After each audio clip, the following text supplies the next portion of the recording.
점심 때 아주 맛있게 식사했던 오리마을 이야기를 잠깐 해드리려고 합니다. 오리고기 말하려고 하는 게 아니고요. 철학자 중에 키에르 케고르라는 사람이 썼던 아주 재미있는 이야기입니다. 오리마을에는 오리들이 사는 거, 오리 알죠? 오리 꽥꽥꽥 오리 살고 있는데 그 마을 한 가운데는 오리마을 교회도 있습니다. 오리마을 교회 담임 목사님도 오리겠죠?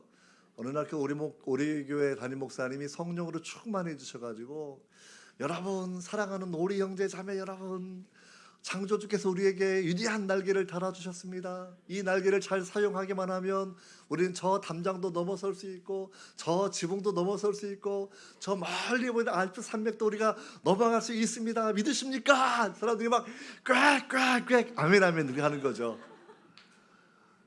정말 은혜 많이 받았어요. 그리고 그날은 또 교회에서 최고의 메뉴를 준비해 주셔가지고 개구리 요리를 준비해 주셔서 개구리 요리를 잘 먹고, 그리고 그날 집에 돌아갈 때는 오리걸음으로 기우뚱 돌아갔다라는 그런 이야기입니다. 오리는 당연히 그렇게 걸어갈 수밖에 없습니다. 키에르케고르라는 학자가 말하는 것은 사람의 정체성을 물어보는 거죠. 우리 성도들은 어떠한 정체성을 가지고 있어야 되겠습니까? 이사야서 40장 31절 말씀인데, 오직 여호와를 앙망하는 자는 독수리가 날개치며 올라감 같을 것이요 라는 말씀이 있습니다. 할렐루야. 한번 찾아보실까요? 이사야 40장 31절 말씀입니다. 너무 유명한 말씀인데 이 말씀이 오늘 여러분에게 기도의 제목 되기를 바랍니다. 1016페이지예요. 구약성경. 같이 읽겠습니다. 1016페이지 이사야 40장 31절 시작.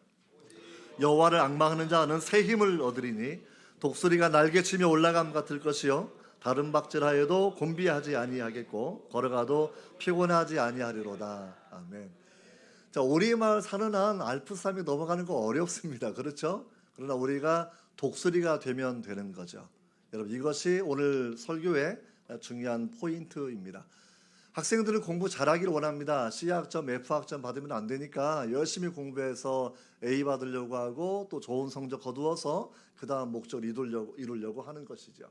성도들도 신앙생활 하는데 신앙을 주님께서 이 믿음이 적은 자야 꾸짖는 사람이 되어야 되겠습니까? 오늘 본문처럼 내 믿음이 크도다 말씀하시면서 내 소원대로 되리라 하시는 그런 칭찬받는 믿음이 되어야 할까요? 큰 믿음이 되어야 되겠죠. 이 큰 믿음을 얻으려고 하면 큰 믿음을 가진 사람들을 배우셔야 돼요. 우리가 오늘 이 수로보니게 여인, 가나안 여인을 통해서 주님께서 원하셨던 큰 믿음을 가진 사람의 특징이 무엇인지, 도대체 어떻게 해야 그러한 믿음으로 자라날 수 있는지, 어떻게 해야 내가 A 학점을 받을 수 있는지 우리가 오늘 이 말씀을 통해서 생각해 보기를 원합니다. 오늘 말씀 마태복음 15장이고 유사한 본문이 마가복음 7장에 기록되어 있어서 우리가 복음서 이야기가 중첩되어 있으면 보통 병행 본문 이렇게 이야기하는 그런 내용인데, 병행 본문은 약간 다른 관점이 반영되어 있습니다. 마태복음은 가나안 여인이라고 묘사를 하고 있고요. 마가복음에서는 헬라인이요 수로보니게 여인이다 이렇게 표현을 하고 있습니다. 여러분, 이게 어떤 의미를 가지는지 먼저 잠깐 생각해 보시면 좋을 것 같아요. 먼저 수로보니게라는 그런 표현은 뭐냐면 페니키아, 수리아 지역에 사는 사람이다라는 그런 내용이거든요. 당시에 수리아 또는 페니키아 지역이 어떤 곳이냐면 지중해를 끼고 무역이 활발해서 정말 잘 살고 부유하게 살아가는 그런 도시입니다. 그 동네 다니는 개들도 수표를 몰고 다닌다 그래요. 그렇죠? 우리로 말하면 최소한 신사임당 한 장씩 물고 다니는 개들이 가득한 곳이다라고 생각하면 될 겁니다. 그렇게 잘 사는 지역에 사는 사람도 자녀 문제가 있는 거예요. 그렇게 잘 사는 지역에 사는 사람도 영적인 흉악한 귀신 들렸던 문제가 있는 것이고, 그것이 내가 아무리 번영된 도시에 살아도 내 마음에 무거운 짐이 되고 한이 되고 아픔이 되는 문제가 있다라는 것을 수로보니게 여인은 절감했기 때문에 자기 동네에 찾아오셔도 주님을 쫓아가서 다윗의 자손 예수여 나를 불쌍히 여겨달라고 하는 기도를 그렇게 하게 되는 겁니다. 그리고 그렇게 이제 진행을 하고 있다고 치면 오늘 마태복음 본문을 바라보면 수로보니게 이거 강조하지 않습니다. 헬라인 강조하지 않고 그가 사는 지역을 넓게 의미해서 가나안 여인이라 이렇게 이야기하고 있습니다. 뭐 요즘 워낙 가나안 말이 유명해가지고 거꾸로 말하면 안나가 신자도 많다 이런 얘기를 많이 하고 있죠. 그러니까 가나안이 약속의 땅, 젖과 꿀이 흐르는 땅 이런 거보다는 요즘에는 안나가 거꾸로 해서 이런 사람이 많아서 거의 뭐 지금 코로나 이후에 약 30% 정도의 청년들은 교회에 돌아오지 않은 것으로 우리가 통계를 내고 있습니다. 이게 안나가가 된 것이겠죠. 근데 오늘 본문의 가나안은 그런 의미가 아니라 가나안 딱 하게 되면 유대인들이 되게 무시하는 느낌을 가지고 평가하는 말이거든요. 이게 유대인들은 혈통이 믿음이 순수한 하나님의 사람들 이런 견해를 가지고 있고요. 가나안 사는 사람들은 당시 뭐 예전 나라가 멸망하기 전에도 이게 사마리아 사람의 쉽게 말하면 예수님 때도 사마리아 사람들 하게 되면 마치 10개 지파가 하나님을 떠나서 우상 숭배하다가 나중에 멸망하게 되고 멸망한 이후에 피가 섞여서 혼혈족이 되어버린 이 부분을 가리킬 때 조롱하는 표현이 가나안 사람이라는 그런 내용입니다. 오늘의 본문의 내용은 뭐냐면 이 가나안 여인 아주 멸시받을 만한 사람이라는 평가를 가지고 하고 있다라는 것이죠. 그럼 왜 그렇게 단어를 시작했냐면 15장 1절에 바라보면 잠깐 뉘앙스가 나와 있는데 1절을 바라보시면 이렇게 되어 있습니다. 바리새인과 사두개인들이 와서 예수를 시험하여 이게 아니고 15장 1절 그때 바리새인과 서기관들이 예루살렘으로부터 예수께 나와 이르되 당신의 제자들이 어찌하여 장로들의 전통을 범하나이까 떡 먹을 때 손을 씻지 아니하나이까 라고 말하면서 이 장로의 전통을 말하면서 정결법을 지키느냐 지키지 않느냐라고 이렇게 평가하는 내용입니다. 율법이 몇 개일까? 율법이 모세를 통해 주셨던 율법이 또 다 알면 포항 물에 대접해 드립니다. 617 아직 유사한데 조금 안 맞아요. 613개입니다. 613개. 이게 포항물에 제가 가격의 절반 정도를 부담해 드리겠습니다. 613개인데요. 하라는 계명이 248개이고 인체 마디수를 유대인들이 248개를 인식해서 사람이면 해야 되는 일 248개, 하지 말아야 될 일 365개입니다. 이게 장로의 전통은 이게 좀 덧붙인 이야기예요. 그러니까 거기에다가 일종의 시행세칙이 붙어요. 시행세칙. 이건 지금까지도 붙어가지고요. 제가 유대교를 미국에서 공부할 때만 해도 약 7,000가지 정도의 시행세칙이 있습니다. 그러니까 당시 옛날에는 성경을 쓸 때 하나님 이름이 나오면 한 번에 이게 쓰는 습관이 있었다고 치면 지금은 컴퓨터 시대니까 만약에 자판을 치다가 잘못 치면 어떻게 할 것인가 라고 얘기했을 때 스크린상에서 지우는 거는 죄가 되지 않지만 인쇄되어 나오는 하나님의 이름은 신성한 거니까 종이를 파쇄하면 안 되는 겁니다. 이게 이제 시행세칙이라는 거거든요. 이런 전통이에요. 그러니까 성경에서 우리가 정결법에 대한 이야기가 있지만 이것을 확대 해석을 해가지고 뭐 노동을 하면 안 된다. 그러니까 제자들이 지나가다가 배고프니까 잠깐 곡식을 주어서 손으로 까먹었어. 이제 이거를 가지고 마치 타작한 거다. 이래가지고 제자들이 왜 정결법을 지키지 않느냐. 이 얘기 그렇게 손을 씻고 먹어야 되는데 왜 그냥 먹었느냐. 이런 배경이 담겨져 있는 것이죠. 여러분 이 배경을 우리 살펴보면 오늘 본문의 내용은 이 유대 사람들이 정말 하나님 앞에서 정결법을 가지고 내가 선하다 깨끗하다 자꾸 이걸 강조하는데 외형적인 행동을 통해서 하나님 앞에 의를 얻는 것이 아니라 다른 것으로 의를 얻는 것, 굉장히 중요한 청결함, 거룩함의 기준을 오늘 본문 말씀을 통해서 우리에게 설명해 주고 있는 거예요. 먼저 우리가 생각해 보면 이 배경이 시리아, 시돈, 두로 이런 지역이거든요. 예루살렘에서 길을 따라 간다고 하면 지금도 한 80km 혹은 100km 넘는 지역에 떨어진 그런 곳이죠. 그러니까 우리가 하면 옛날 리로 계산하면 한 200리, 그다음에 300리를 가야 나오는 그런 마을이라는 거예요. 먼저 그렇게 생각을 하시면 돼요. 주님은 이제 그 여인 만나려고 거기까지 가셨다라고 생각하면 됩니다. 걸어서 가시는 것, 뜨거운 지역을 통과해서. 이게 두로와 시돈 지역을 설명할 때 성경은 뭐라고 설명하냐면 형제 언약이라는 단어를 쓰는 부분이 잠깐 나오는 아모스서예요. 왜냐하면 이 시돈에 있는 두로의 왕 히람이 솔로몬을 향해서 형님 이렇게 불렀던 사이예요. 그러니까 왕국에서 필요한 나무들도 다 그들이 보내고요. 지중해 연안은 산도 울창하고 나무도 잘 자라기 때문에 예루살렘에 쓸 나무들은 주로 거기에서 이제 잘라가지고 보내는 과정들이거든요.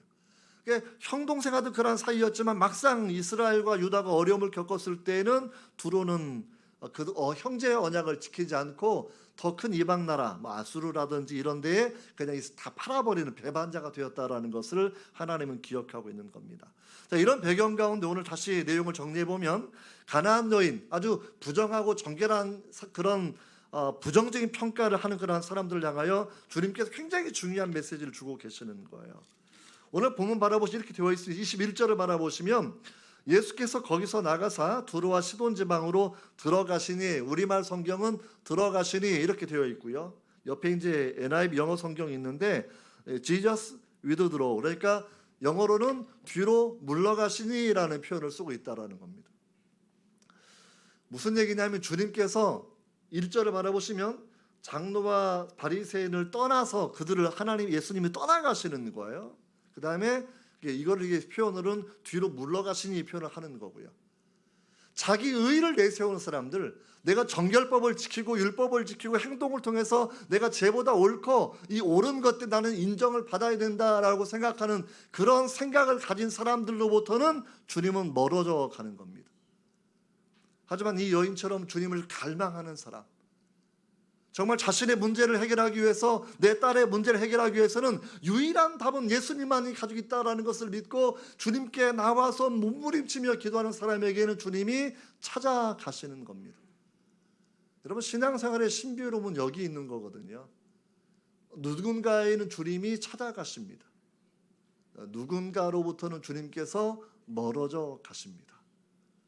하나님이 세상을 이처럼 사랑하사 독생자를 주셨으니라고 성경은 설명하고 있지만, 그러나 누군가는 주님을 비방하고 조롱하고 주님으로부터 멀어지는 사람이 있는가 하면 그 척박한 이방 땅에 살면서도, 무려 200리 300리 떨어진 거리에 살면서도 그 믿음 하나로 주님을 불렀던 여인이 있다라는 것이지요. 자기 딸의 문제가 있으니까 예루살렘까지 가기는 곤란하고 아마 이 여인은 오랫동안 기도했을 겁니다. 주 예수님, 나를 만나 주십시오라고 그렇게 기도하는 세월이 있었고, 오늘 본문은 그런 기도의 응답을 우리에게 보여주는 내용인 것을 알게 되는 거예요.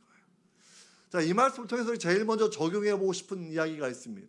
스로보닉에 그렇게 잘 사는 지역에도 영적인 문제가 가득했더라라는 것이죠. 우리 대한민국이 지금 1인당 소득 3만 불 넘은 지가 오래됐습니다. 불과 몇 해만 지나면 1인당 소득 4만 불이 넘는 시대가 됩니다. 우리 어른들 같은 경우에는 수출 1천만 불 달성 이런 옛날에 선진한 때가 있었는데, 지금은 세계 경제 순위가 우리가 얼마나 높은지 정말 잘 사는 나라가 된 것은 분명히 맞다라는 거죠. 정말 잘 살게 되었는데 우리한테 문제가 전혀 없을까요? 대학생들, 청년들 같은 경우에는 10명 중에 6명은 실존주의 공허라는 질병이 무슨 얘기냐면 왜 사는지 모르겠다라는 거예요. 왜 사는지. 10명 중에 3명은 자살 충동을 하고 있어요. 10명 중에 자살 충동. 많은 청년들은 알코올에 중독되어 살아가고 있습니다. 그들이 정신세계에 무언가 심각한 문제가 있다라는 거예요. 경제적인 부가 높아졌다고, 소득 수준이 높아졌다고 모든 문제가 없이 행복하게 살아가는 것이 아니라, 그들이 부유하여져도, 부유한 나라가 되어도, 개들이 수표를 물고 다니는 사회가 된다고 하여도, 길 가다가 발에 치는 것이 은이고 금인 그런 솔로몬의 시대가 된다고 하여도 하나님을 떠나 있는 곳이라고 하면 영적인 문제가 많다라는 거겠죠. 우리는 우리 사회 현실을 바라보면서 주님을 떠나 있는 사회가 되어가기 때문에 수많은 우울증도 있고 조현증도 있고 공황장애도 있고 다른 마음의 자살 충동도 있고 열등감도 있고 정말 많은 이 다양한 아이들을 바라보면서 우리가 오늘은 이 문제를 해결하고자 하는 믿음을 가져야 할 것입니다. 이 여인의 믿음이 있었기 때문에 딸의 문제가 해결되는 거거든요. 그러니까 우리 부모들 세대가 먼저 신앙의 각성이 분명히 일어나야 할 겁니다. 그럼 어떻게 해서, 제자들만 해도 이 믿음이 적은 자들아 주님이 맨날 책망하셨는데 주님이 이방 백부장도 믿음이 크다 칭찬해 주셨고, 또 이 가나안 여인을 향해서 주님께서 믿음이 크다고 칭찬을 그렇게 해주시는 것, 그 이유가 무엇인지 우리 크게 4가지를 함께 생각해 보려고 합니다. 제가 설교를 더 빨리 해야 되겠죠? 아니면 그냥 15분이 맞죠? 지금 현재 오케이. 제가 이게 보통 강의를 75분 하는 습관이 있어가지고 앞에 설교를 70분 하려 맨날 그러는데 이해해 주시고 그냥 아무튼 열심히 들으시기 바랍니다. 제일 첫 번째, 고난에 대해서 긍정적인 마음을 가지셔야 돼요. 이 여인이 주님께 나왔던 동력은 뭐냐면 자기 딸이 문제가 있었기 때문입니다. 나라가 부강하고 딸도 아무 문제가 없었다고 하면 주님을 찾지 않았을 텐데, 내가 사랑하는 딸이, 내가 배가 아파 낳았던 그 딸이 흉악하게 귀신 들려서 인간처럼 살지 못하니까 이것이 내 마음에 안타까움이 되어서, 내 마음에 눈물이 되어서, 내 마음에 아픔이 되어서 예수 그리스도를 만나기를 그렇게 소원했다라는 것을 알게 되는 것이죠. 여러분, 영어 성경은 우리 한국말보다 조금 더 분명한 느낌들이 있거든요. ESV라는 영어 버전을 바라보면 22절 처음에 Behold, 보라 이 가나안 여인을 이라는 거예요. 가나안 여인은 위대한 샘플입니다. 위대한 믿음이 무엇인지 보여주는 것인데, 그가 제일 먼저 가졌던 특징 중에 한 가지는 뭐냐면 그런 고난 가운데에서 고난의 한계를 절감하고 내 문제를 해결할 주님에 대한 인식이 분명했다라는 거예요. 이 짧은 구절 가운데서 주여, 주여라는 표현이 여러분 4번 반복돼서 나옵니다. 자기는 흉악한 귀신 들린 딸 때문에 인생의 아픔을 가진 그런 사람들. 근데 이게 인생의 신비로움은 주님께서 자기 양떼를 찾아내는 방법은 다양하다라는 겁니다. 자녀의 아픔을 통해서 주님께서 불러내는 사람들도 있어요. 그냥 믿는 집안에 태어나서 불러내는 경우도 있고요. 뭐 친구를 통해 불러내는 경우도 있고요. 아니면 내가 몸이 아파서 나를 불러내시는 경우도 있고요. 아주 희한한 경우들도 있습니다. 제가 미국에 있었을 때는 뭐 한 고등학생, 여학생이 저희 교회에 등록을 하게 된 계기는 뭐냐면, 뭐 그 집이 좀 잘 사는 집안인데 지하실에서 무서운 귀신을 본 겁니다. 그 아이의 표현에 의하면. 너무나 무서우니까 갑자기 목사님 신방 오셔가지고 빨리 기도해달라고 막 예배 드려달라고 막 난리를 치고, 그래서 이제 그 집에 가서 예배 드리고 자연스럽게 교회로 등록하게 되었죠. 하나님께 사람을 부르시는 방법은 참 다양해요. 뭐 저 같은 경우에는 어릴 때 친구가 기호야 교회 가자, 그만 한마디에 교회를 가서 지금까지 교회를 이렇게 열심히 다니고 있습니다. 그렇죠? 참 인생을 알 수 없는 거예요. 근데 중요한 건 고난의 의미가 뭐냐라고 하게 되면 에레미야 10장 23절에 말씀하시기를, 에레미야 10장 23절입니다. 여호와여 내가 알거니와 인생의 길이 자기에게 있지 아니하니 걸음을 지도함이 걷는 자에게 있지 않으니. 이게 참 말이 복잡한데요. 이게 지 마음대로 걷는 게 아니다 이런 얘기입니다. 세번역 성경은 번역을 어떻게 하냐면 여호와여 내가 알았습니다. 내가 내 인생의 주인이 아니라는 것을. 왜냐하면 고난이 오면 인생의 한계를 내가 깨달아요. 아, 내가 별거 아니구나. 아프면 죽을 수 있구나. 자녀가 아픈데 내가 해줄 게 많이 없구나라는 것. 인생의 유한성을 절감을 그렇게 하게 되는 것이죠. 또 한 가지는 이런 아픔을 통해서 다른 사람의 아픔을 헤아리는 이타적인 마음을, 사람은 이기심이 많은데 아파 보니까 다른 사람 아픔 이해가 되는 거예요. 내 자식이 문제가 있으니까 다른 집의 자식의 문제를 가지고 같이 함께 눈물을 흘릴 수 있는 거예요. 우리 부모님이 치매가 걸렸으니까 그 집에 치매 걸린 부모님을 바라보면서 내 마음에 안타까움이 드러나게 되는 거예요. 고난의 유익함은 다른 사람의 아픔도 돌아보게 하는 여러분 목적이 있습니다. 또 한 가지는 히브리서 12장 10절인데요. 히브리서 12장 10절을 바라보시면 하나님께서 우리에게 고난을 주시는 이유는 우리로 하여금 우리의 유익을 위해서 하나님의 거룩하심에 참여하도록 하기 위한 겁니다. 고난이 뭐냐? 우리의 유익을 위해서. 그 유익이 뭐냐? 하나님의 거룩하심에 우리로 참여하게 하신다라는 거예요. 여러분에게 고난은 피해야 되겠습니까? 받아야 되겠습니까? 사실 받기 싫지만 주실 때는 그러나 감사함으로 여러분 통과하셔야 되는 겁니다. 고난은 하나님을 만나는 계기가 분명히 됩니다. 내가 그리고 다른 사람을 헤아릴 수 있는 이타적인 사랑을 실천할 수 있는 마음의 변화가 일어나게 한다라는 것이고, 또 나를 훈련해서 하나님의 거룩함에 참여하게 하기 때문에 여러분 고난은 우리에게 유익한 것이죠. 다윗이 고백합니다. 내가 고난을 당하여서 이게 나에게 유익이라. 내가 주의 율례를 배웠기 때문이다라고 여러분 고백하고 있습니다. 두 번째는 뭐냐면 이 여인이 고난 때문에 주님께 나와서 주 다윗의 자손이여 나를 불쌍히 여기소서 내 딸이 흉악하게 귀신 들렸나이다라고 이야기하는데 23절 한번 읽어보세요. 23절 시작. 예수는 한 말씀도 대답하지 아니하시니 제자들이 와서 청하에 마르되 그 여자가 우리 뒤에서 소리를 지르오니 그를 보내소서.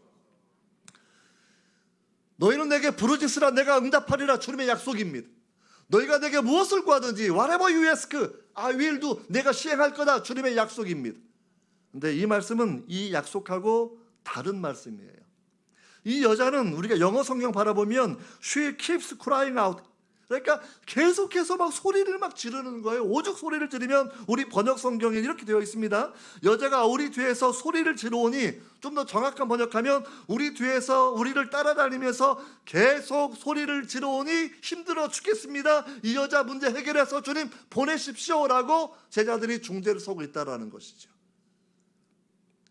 영어도 after us, 우리를 따라다니면서, 그러니까 이게 소리를요 한 번 지르고 만 게 아니고요, 한 번 기도하게 만 게 아니고요, 주님께서 이 말 돌아오시면 계속 자기 응답할 때까지 계속 쫓아다니면서 있는 힘을 다해서 주 다윗의 자손이여 나를 불쌍히 여기시옵소서, 내 딸이 흉악하게 귀신 들렸나이다를 큰소리치고 막 쫓아다니니까 오죽하면 제자들이 제발 좀 이거 해결해 주지 않으면 이 여자 안 갈 거니까 고쳐달라고 얘기하는 상황이 되었다라는 겁니다.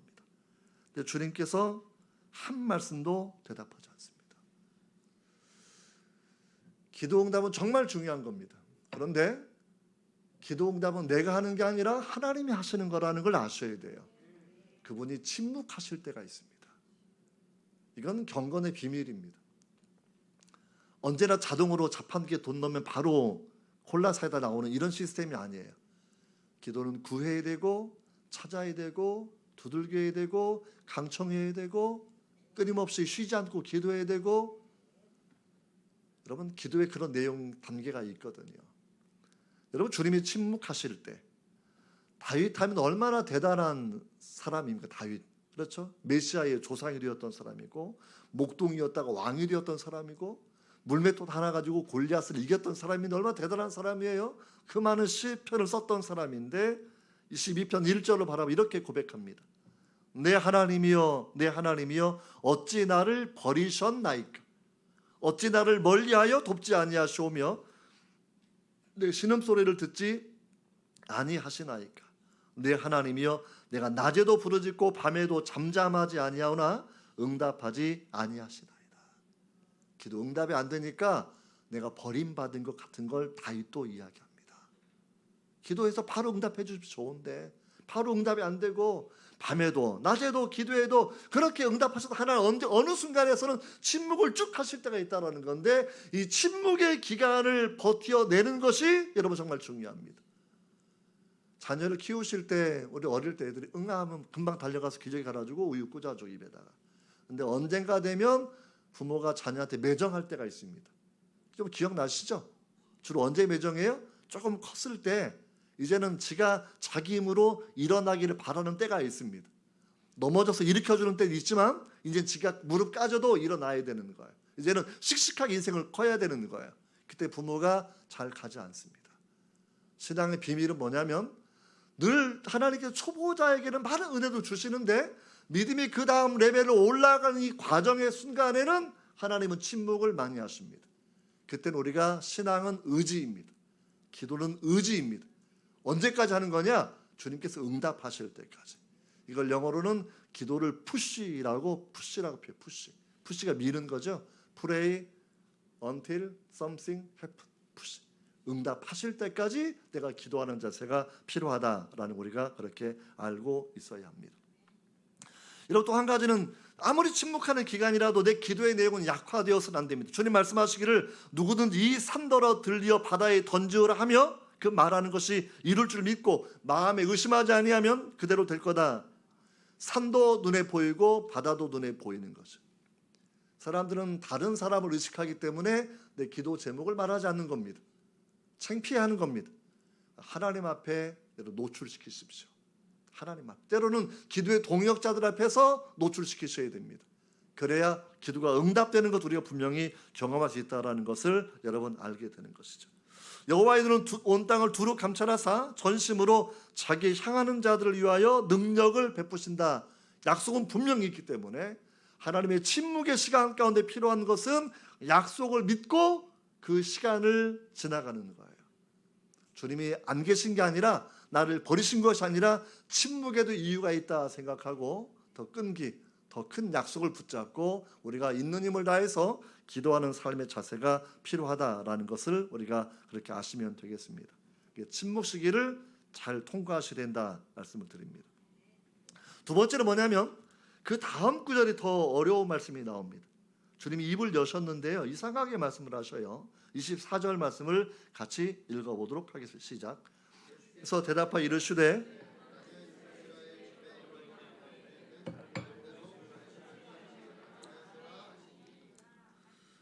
여자는 가나안 사람인 걸 남들 다 압니다. 주님 이렇게 말씀하시고 그런데 입을 여셨는데 나는 이스라엘의 잃어버린 양 외에는 다른 데로 보내심을 받지 아니했다라고 말씀하는 거예요. 사실 이게 얼마나 마음 아픈 말이겠어요. 나는 이방 여인으로 살아오고 유대인 남자들 우리를 정말 짐승처럼 조롱하는 그런 시대를 살아가고 있는데 내가 돈이 많아도 유대인 남자들은 이거 인정도 안 해줘요. 그냥 더 무시합니다.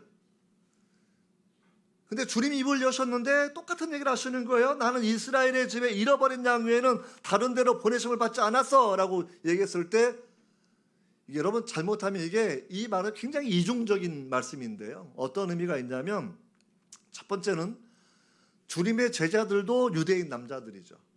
그들도 평생 살아오면서 유대인 문화에 적응된 생각들을 가지고 있습니다. 메시아는 유대만 사랑하시는 거야. 지나친 민족주의적 경향을 그들도 가지고 있었을 거예요. 주님은 그들의 고정관념을 무너뜨리는 것입니다. 또 한 가지 맥락은 마태복음 10장에 바라보면 주님께서 12명씩 제자를 12를 내보내시며 말씀하실 때 이방인의 길로도 가지 말고 사마리아 가지 말고 말씀하신 게 있어요. 오직 이스라엘 집에 잃어버린 양한테로 가라 라고 말씀하셨는데, 근데 주님의 삶을 바라보시면 주님 사마리아 가시거든요. 오늘 두루와 시돈 여기도 오셨거든요. 그러니까 이스라엘 잃어버린 양의 그러한 개념이 이방인을 포함하는 교회 개념으로 확장되는 것 우리가 주의 사역과 말씀을 통해서 알게 되는 것이죠. 그러니까 고정관념을 깰 것을 지금 말씀해 주시는 장면이 여러분 이 내용입니다. 근데 고정관념이 생각보다 주님의 능력들을 많이 제한해 버립니다. 이걸 잘 아셔야 돼요. 이 부분을. 제가 머리 허연 것 빼고는 좀 멀쩡하게 생겼죠. 근데 제가 이제 미국에서 둘째 딸아이를 낳고 나서 신장암을 가진 적이 있어요. 신장암 걸리니까 소문이 이제 쫙 퍼져나가요. 그러니까 처음에는 굉장히 나쁘진 않았습니다. 신방들을 많이 오셔가지고요, 과일도 갖다 주고 생식도 갖다 주고 또 유학생들이 필요한 편지 봉투가 많이 와요. 이게 돈이 들은 편지 봉투가 많이 오니까 뭐 그 자체로 괜찮았습니다. 그래서 이제 몸은 아프니까 아기를 볼 수 있는 다른 분 잠깐 모셔다 집에서 함께 한 달 살려고 생각을 하고 있었고 이렇게 있는 상황 가운데 있었는데 사람들이 와서 뭐라고 저를 위로하냐면 우리 부모님이 암으로 돌아가셨어요. 내 친구가 암으로 돌아가셨어요. 우리 누가 3명 중에 2명은 암으로 죽은 얘기를 하는 겁니다. 물론 저를 동병상련 위로해 주려고 하는 거, 내가 그 집 마음 알아 이런 얘기 해주려고 하는 건데 그 얘기를 듣다 보니까 암은 죽는 거구나, 불치병, 이게 머릿속에 딱 인식이 bek혔고요. 책을 찾아봐도 암은 어렵다, 난치병 가득하니까 이제는 큰일 났다라는 생각이 들었습니다. 그때는 제가 전도사 때였지만 기도하려고 해도 기도가 되겠습니까? 안 되겠습니까? 안 됩니다. 저는 이게 환상을 본 은사는 없는데 그때는 그림이 그려져. 기도하려고 그러면 장례식 장면이 그려집니다. 하얀 소복을 입은 내 안에 영정사진 들고 있는 우리 꼬마 4살 반 된 꼬마 아기, 갓 태어난 우리 딸아 유모차 힘없이 울고 있는 그 모습이 그림으로 정확하게 그려지는데 기도가 안 돼요. 이제 죽었다 생각이 드는 겁니다. 그때 이제 그 시애틀에 있는 제 친구한테서 YM 캠프에 와서 기도 좀 같이 하자 그래서 제가 일단 집을 떠났어요. 왜냐하면 집도 너무나 우울하고 힘들고 이러니까 제가 그 지역에 떠나서 기도하러 갔습니다. 기도하러 갔는데 며칠 지나고 나서 아침에 일찍 보행은 가능하니까 아침 산책을 좀 하고 있는데 마음에 억울한 하소연이 들더라고요. 하나님, 왜 암을 주셨습니까? 왜 암입니까?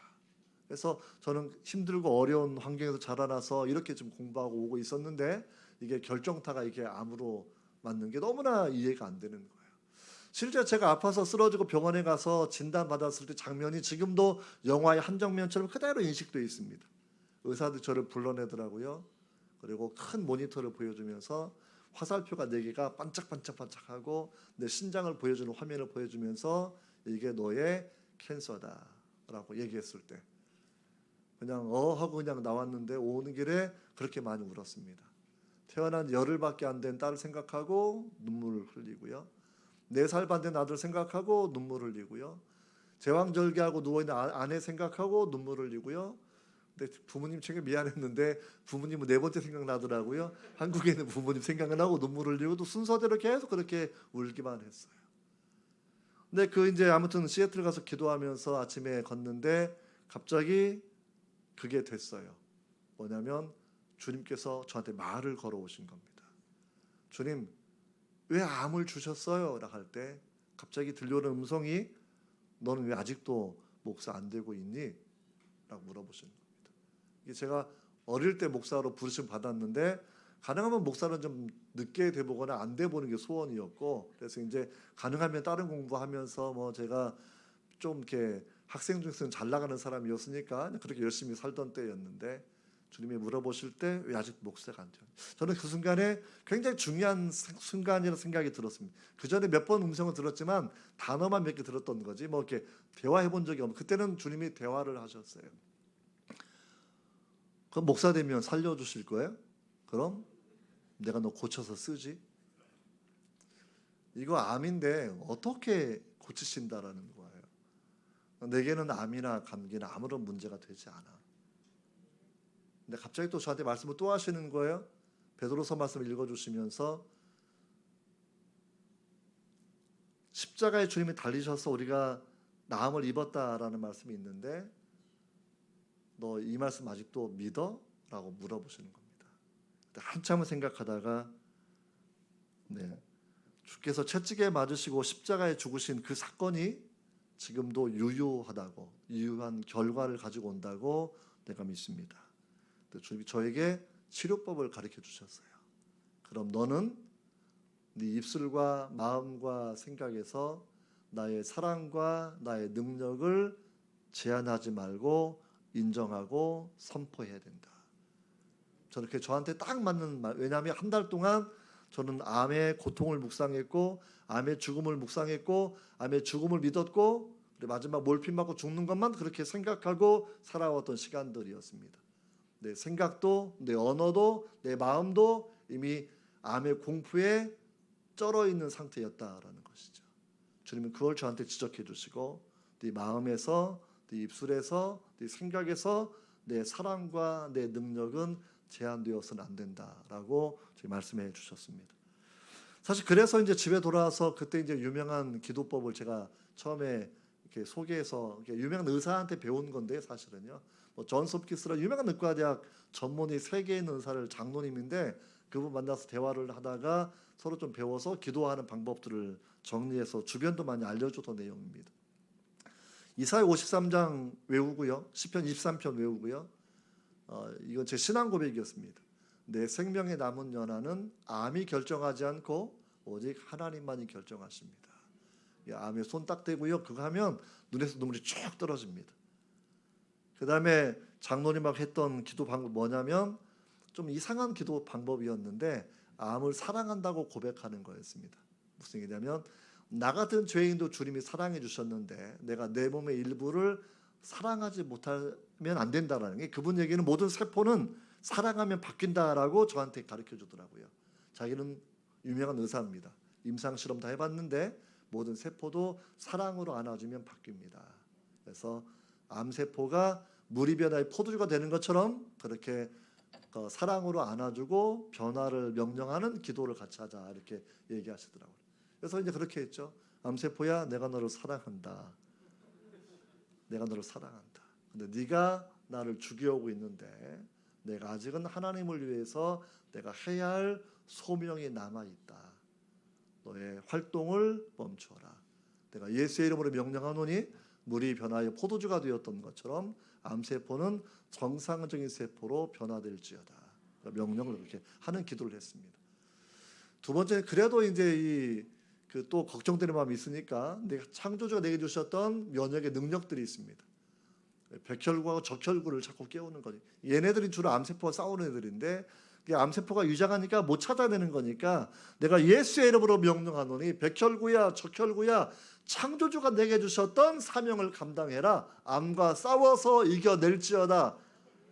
한쪽은 사랑한다고 살살 달래고 한쪽은 자꾸 싸우라고 격려를 시키고, 그리고 또 세 번째 이제 또 연약한 믿음이 작동을 하니까 그래도 안 변한 놈이 있을까 생각이 돼가지고요. 그럼 말라기에서 4장 말씀을 가지고 주여 치료하는 광선을 비춰주셔서 변하지 않는 암세포가 있다고 하면 태워주시고 소멸시켜 주시옵소서 기도하고, 그다음에 네 번째는 사실 암 걸리고 나면 머리 간지러우면 일로 갔나 여기 아프면 일로 갔나 별거 이 전이 공포가 되게 심하거든요.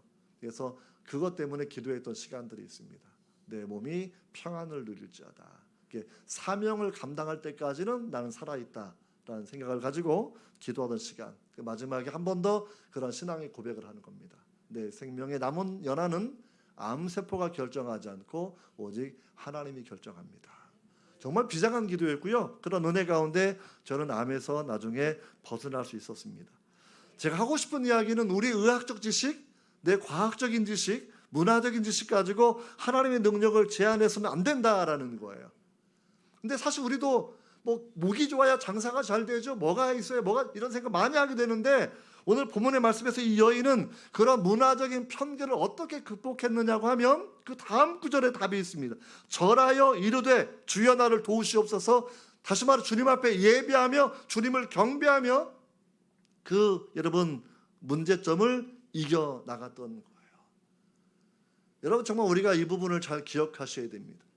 이 땅을 살아가면서 문화가 나를 지배하면 망해요. 문화가 나를 지배하면. 사사 입다가 왜 자기 딸을 인신제사 제물로 드렸습니까? 하나님 말씀대로 하나님을 섬기는 것이 아니라 그 땅의 이방신을 섬기는 문화를 가지고 와서 하나님을 섬겼기 때문에 자기 딸을 제물로 드리게 된 거예요. 우리는 마음을 새롭게 함으로 변화를 받아야 됩니다. 여러분 정말 중요한 부분이거든요. 이 여인은 절하며 가로되 주여 나를 도와주시옵소서. 왜냐하면 다른 사람 문화에 쩌들어서 메시아는 이방인 안 도와줄 거야 생각할 때 이 여인은 자기 앞에 있는 예수님을 발견하고 있는 겁니다. 이방 땅에 오신 예수님, 내 말씀을 듣고 계신 예수님을 생각하면서 주여 나를 도와주시옵소서라는 기도를 하고 있는 것이죠. 기독교 신앙의 신비로움은 예배 가운데 하나님의 은혜를 경험하게 됩니다. 예배 가운데. 제가 고등학교 때 저는 부정맥이라는 병이 있었어요. 심장의 부정맥은 맥박이 불규칙하게 뛰는 고통스러운 질병입니다. 그러니까 사람이 딴 이게 심장이라고 치면 저는 딴 따다다단 딴 따다다단 할 때 심장이 바늘로 주사기로 찌르는 것처럼 통증이 미어 터지는 질병입니다. 뭐 정상적인 삶이 불가능할 때였죠. 그때 이제 저희 교회 말고 다른 교회 부흥에 참석해서 그때 이제 뭐 고1 막 올라가던 때였는데 헌금을 뭐 몇백 원밖에 안 드렸을 거예요. 얼마 안 드렸. 그때 그 봉투에다가 옛날에 이름 다 쓰잖아요. 가지고 뭐 중학생 뭐 김규 이름 써가지고 이렇게 이제 이름을 헌금을 드렸던 때였는데 저는 그때 하나님의 은혜를 경험했습니다. 정말 설교 끝나고 나서 담임 목사님이 광고하는 거죠. 제발 여러분 그냥 가지 말고 예나 지금이나 축도 끝나기 전에 가는 분이 많아요. 가지 말고 제발 반주가 울리면 10분씩은 서서 기도 좀 하십시오. 기도. 저야 뭐 학생인데 일찍 갈 일도 없고 그러니까 저는 뭐 교회도 크고 한 2,000명 모이는 교회니까 교회도 크고 거기 구석에 앉아서 혼자 예배드리고 있는데 뭐 기도하려니까 서서 축도 받고 서서 기도하고 있는 거죠. 근데 갑자기 내 몸에 찌릿찌릿 전류가 흘러 들어오는 겁니다. 머리에서 발끝까지 전류가 찌릿찌릿 들어와요. 그리고 몇 분 있다가 제 마음속에 당시 내가 두 번째 들었던 주의 음성이 그 옛날에 들려왔습니다. 내 심장에 박동을 세워보아라. 근데 그 한순간에 심장의 박동이 고쳐졌습니다. 60몇 번으로 다운이 된 거예요. 그게 예배 때 갖는 하나님의 은혜입니다. 왜냐하면 하나님은 살아계시다라는 거거든요. 돌아가셨으면 성경은 예수 어록이에요. 예수 어록, 백범 어록같이. 하지만 성경이 성경인 이유는 예수 그리스도는 살아계시기 때문입니다. 하나님은 살아계시기 때문입니다. 예배는 살아계신 주님을 만나는 시간입니다. 여러분, 그래서 우리가 이 여인이 그런 위기를 극복하고 하나님의 은혜를 경험했다는 우리가 알게 되는 거죠. 근데 그 다음 말아보면 더 중요한 내용이 있어요. 그렇게 주여 나를 도우시다니까 26절에 주님이 또 답변을 너무 무섭게 하십니다. 26절 한번 읽어보실까요? 시작. 이르시되 자녀의 떡을 취하여 개들에게 던짐이 마땅하지 아니하니라. 우리가 옛날 분들은 뭐 개고기도 좋아하시지만 아무튼 이 개자는 고기는 좋아할지언정 욕 먹으면 형제도 끝나는 게 이 욕입니다. 그렇죠? 근데 이 여인을 향해서 사실은 개라고 지금 얘기하시는 거잖아요. 근데 왜 이게 주님께서 말씀을 하셨을까? 여기에는 굉장히 헬라어 원어로 바라보면 자녀의 떡을 취해서 작은 개들에게 줄 수 없다 이런 얘기하는 건데, 사실 이제 유대인들 같은 경우에는 정결례 중에 하나가 뭐냐면 손 씻는 거 미리 씻는 거고, 나중에 떡 넓적한 떡으로 손을 씻어가지고 개들 줘요. 이렇게 원래 그 식당 옆에 있는 개한테 주는 건데, 근데 그걸 안 준다 지금 이런 얘기 하는 거예요. 이상하게. 그러니까 정결법의 유대인들에 대한 내용을 지금 주님이 지금 비판하시는 겁니다. 그러면서 하시는 얘기가 뭐냐면 이 여인이 주여 옳습니다. 우리말은 옳습니다만 되어 있는데 원래 그냥 영어로는 yes Lord, 주님 맞아요 이렇게 얘기하는 거예요. 그러나 이런 건 없습니다. 그런데 개들도 주인의 상에서 떨어지는 부스러기는 먹잖아요. 이게 얼마나 중요한 답변이었냐면요, 마가복음 똑같은 본문에서는 네가 그렇게 대답하였으니 라는 거예요. 네가 그렇게 대답하였으니 이제 가라, 내 딸이 낳았느니라.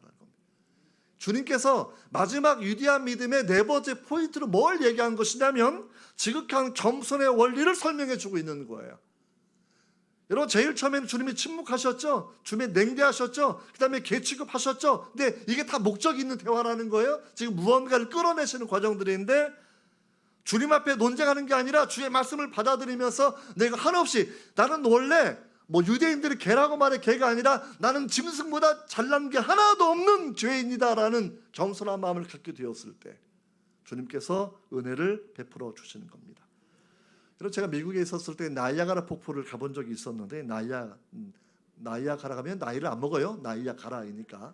이제 성경 보면 또 삼손은 싸움을 잘해요. 손이 3개니까. 잠 깨시라 하는 얘기입니다. 그래서 정말 엄청난 폭포가 내려오죠. 그러니까 저는 제주도가 정방폭포 보면서 막 와 폭포 크다, 뭐 촌놈 가가지고 놀랬던 적이 있었는데 나이아가라 가니까 뭐 이건 비교도 안 돼요. 지금도 나이아가라 가끔 가고 싶고 또 2번 더 갔었는데, 근데 그렇게 엄청난 수량 가운데서도 폭포 위에 솟아나온 바위에는 그 폭포의 물이 미치지 않습니다. 여러분, 우리가 배를 타고 폭포 밑에 들어가면 백인이나 흑인이나 남자나 여자나 막 와 소리 지르거든요. 그 폭포 앞에 가서도 우리가 얼마나 겸손해진 줄 몰라요. 겸손. 자연 폭포 앞에 사람이 겸손한 게 너무나 당연한 것인데 창조주 앞에서 얼마나 사람들이 교만합니까? 얼마나. 우리가 알면 얼마나 많이 한다. 하나님 앞에 우리 얄팍한 지식을 내세워서 하나님을 제한합니까? 하나님을 판단합니까? 없다고 이야기합니까? 여러분, 주님이 원하시는 것은 주님과 논쟁하는 것이 아니라 나는 짐승보다 나은 것이 없습니다. 나는 그러나 부스러기 은혜로 먹을 수 있는 사람이진 않습니까? 나는 부스러기면 족합니다. 난 보혈 한 방울이면 족합니다. 한 말씀이면 족합니다. 라는 신앙의 고백을 주님이 받으시면서 네가 그렇게 대답하였으니, 주님은 이 대답을 마지막에 활용점정으로 기대하시는 거예요. 우리가 기적을 경험하는 위대한 믿음을 가지려고 하면 여러분, 이러한 내용들을 우리가 깊이 깨달아 알고 있어야 됩니다. 하나님 앞에서 정말 중요한 내용들이에요. 그래서 유대인들처럼 자기 의의를 내세우면 주님이 멀어지시지만 나는 죄인입니다, 주여 나를 불쌍히 여기시오 하면 주님이 찾아오셔요. 정말 자석이 철을 끌어당기는 것처럼 주님께서는 죄인들을 끌어당기시는데, 죄인이 죄를 고백하면 죄인이 주님을 끌어당기는 거예요. 시돈과 두루지방 살아도 주님이 찾아오시는 거예요. 니고데모가 아니라 바디메오가 주님 찾아갈 능력이 없었지만 주님이 그 앞길을 지나가시는 거예요. 그 사람을 만나 주시려고. 여러분, 신앙의 놀라운 은혜가 바로 여기 있다라는 걸 기억하셔야 됩니다. 정말 큰 믿음을 가지시려고 하면 주님의 사랑과 능력을 제한하지 않아야 돼요. 말씀의 언약을 통해서 말씀을 붙잡고 기도하셔야 됩니다. 예배 가운데 오직 주님만을 예배하시고 여러분 경배하셔야 합니다. 여러분 그래야 이 여인처럼 자기가 두고 온 딸의 문제였고 영적인 문제였지만 주님 말씀 한마디로 그 문제가 해결되는 겁니다. 사람들 가끔 또 그렇게 얘기해요. 두고 왔는데 어떻게 안수받은 것도 아니고 라고 얘기하는데, 제가 두 가지 사건만 간단하게 말씀을 드리려고 합니다. 미국에 있었을 때 어느 날 새벽 기도하고 있는데 주님께서 네 동생을 위해서 기도해야 된다라고 마음에 강한 부담을 주셨습니다. 그래서 열심히 기도했어요. 무슨 일이 있는가 싶어가지고 통화할 때가 되어서 통화해 보니까 어제 그 시간에 내가 삼거리에서 좌회전하다가 직진차에 부딪혀가지고 차가 폐차가 되었다. 근데 나는 멀쩡하게 살아나왔다.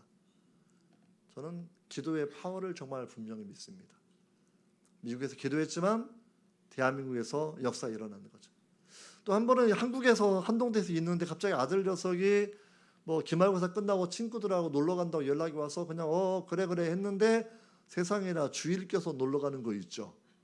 그래서 막 가지 말라고 했는데 뭐 애들이 뭐 약속됐다고 간다고 막 가서 뭐 그냥 뭐 이러니까 아무튼 가도록 하는 거 허락하고 대신 집에 열심히 기도했습니다. 몇 날을 기도했습니다. 불안한 마음이 있어가지고. 근데 아들에게서 여행 가는 날 전화가 왔습니다. 아빠 가다가 죽는 줄 알았어.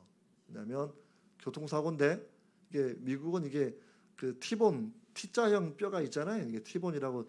티본 카 엑시던트는 이게 옆 차가 나를 받아버리는 사고인데 친구랑 타고 자기는 조수석에 앉아서 지금 가고 있는데 옆에 있는 차가 자기 차를 거의 받을 뻔해서 자기는 순간적으로 한국에 있는 부모님 생각하고 못 보고 죽는구나 생각하고 있었다라는 거죠. 가까스 사고가 이게 약간의 차이로 피할 수 있어가지고 살아났는데 저는 그게 기도의 응답이라고 분명히 생각합니다. 기도를 왜 하는 거냐면 우리 기도를 들으시는 분이 전능하시기 때문입니다. 비록 언제 어떻게 응답할지는 모르지만 그분은 시간과 공간의 제한을 우리처럼 받는 분이 아니라는 거죠. 때로는 시간이 수십 년 지나서도 나는 죽어서도 기도 응답하시는 분은 하나님이십니다. 공간이 떨어져 있어도 기도 응답하시는 분은 하나님이십니다. 그래서 우리가 주님 앞에 열심히 기도할 일은 바로 여기에 있는 것이죠. 이 여인처럼 딸을 두고 왔어도 주님께서 말씀으로 네가 그렇게 대답하였으니 돌아가라 평안하라 내 딸이 귀신이 나갔다라고 말씀하시면 그냥 상황이 종료가 되는 것이겠죠. 여러분 제가 오늘 이렇게 말씀을 나누는 이유는 두 번째 시간이 정말 중요한 시간이기 때문입니다. 여러분의 믿음 자체가 어른들의 믿음 자체가 진짜 큰 믿음으로 성장해야 내 자녀 문제가 해결되는 거예요. 내 자녀 문제 해결되지 않는 이유는 내 믿음이 큰 믿음으로 성장하지 않아서 하나님 앞에 상달되는 기도가 아직 안 되었기 때문에 생기는 문제라는 것이죠. 여인처럼 오직 주님만이 내 해결이라고 고백하시길 바랍니다. 주여 주여 주여 계속 응답할 때까지 크라잉 아웃 하면서 소리를 지르면서 다른 사람 의식하지 않고 기도했기 때문에 주님께서 그 다음 대화를 해주시면서도 결국 몇 가지 단계를 통해서 침묵을 넘어서야 되고 문화의 편견을 넘어서야 되고 그다음에 자존심을 다 넘어서 겸손한 사람이 되었을 때 생각하지 않았던 방식으로 주님이 역사하셨다라는 것을 우리에게 보여주시는 겁니다. 여러분 오늘 본문을 통해서 우리가 정말 중요한 기도 제목 바로 여기에 있습니다. 비행기를 타도 사고 나면 어른부터 산소 마스크 끼라고 얘기합니다. 어른이 살아야 아기를 끼워줄 수 있는 거예요. 지금은 장년 세대에게 부흥이 일어나야 됩니다. 장년 세대에게 기도의 열정이 다시 한번 회복되셔야 됩니다. 내가 살아있는 동안 기도의 용사라는 평가를 받는 여러분 분명히 되셔야 돼요. 어른이 살아야 다음 세대가 살아납니다. 우리가 오늘 한 번 더 기도할 때는 그렇게 기도하면 좋겠습니다. 이 여인의 믿음처럼 위대한 믿음, 역사하는 믿음, 주님 내가 이 믿음을 갖게 해달라고 우리가 한 번 먼저 기도하겠습니다.